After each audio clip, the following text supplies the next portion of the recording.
You know, people remember Elvis Presley for the music, the jumpsuits, the stage lights. But there are things the world never saw. The quiet moments, the private regrets, and the way the king treated people when the cameras weren't around. Tonight, I want to tell you a story almost no fan has ever heard. A story about one ordinary woman, a backstage hallway, and the moment Elvis Presley took her hand, looked her in the eyes, and whispered two simple words she carried for the rest of her life: "I'm sorry." But before we begin, if you love these forgotten memories from Elvis's world, just take a second to like this video and subscribe. It truly helps keep these stories alive. Now, let me take you back to a hot July night in 1975. Elvis was performing in Greensboro, North Carolina, a sold-out show, thousands of screaming fans. But backstage, it was a different story. His health was slipping, the tours were wearing him down, but one thing never changed. Elvis always wanted, no matter how he felt, to give the fans more than they expected.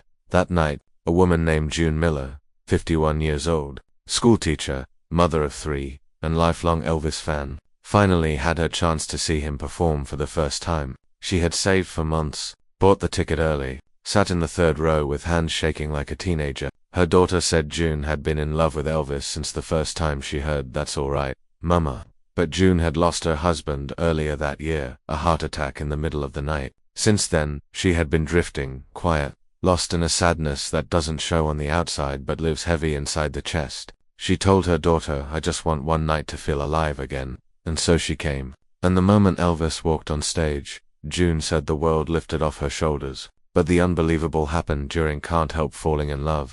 Elvis stepped toward the edge of the stage, took June's hand, and everything stopped. He squeezed her hand gently, and whispered, "I'm sorry."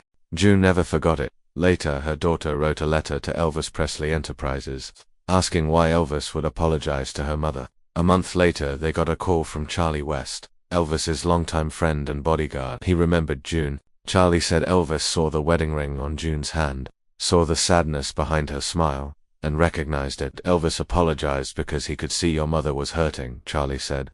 He felt guilty that the music brought back both joy and sorrow. Elvis asked Charlie after the show, "Find out who she is. Make sure she's all right. Something in her eyes didn't sit right with me." A week later, June received a small envelope in the mail. No return address, just a Memphis stamp. Inside was a white note card, unsigned, but unmistakably connected to Elvis. It said, "Some nights, we carry more than our hearts can bear. I hope the music helped you breathe again. Be gentle with yourself." June framed the letter, kept it beside her bed for the rest of her life. And every year on July 14th, the night she held Elvis's hand, she played the same song, "Help Me Make It Through the Night." Her daughter said that song became her prayer, her comfort, her healing. That moment, that touch, that whisper of "I'm sorry" helped June move forward after losing her husband. It reminded her she wasn't alone, because behind the fame, behind the legend, behind the myth, Elvis was a deeply empathetic man. He noticed pain. He responded with kindness. He carried the hearts of strangers as if they were old friends.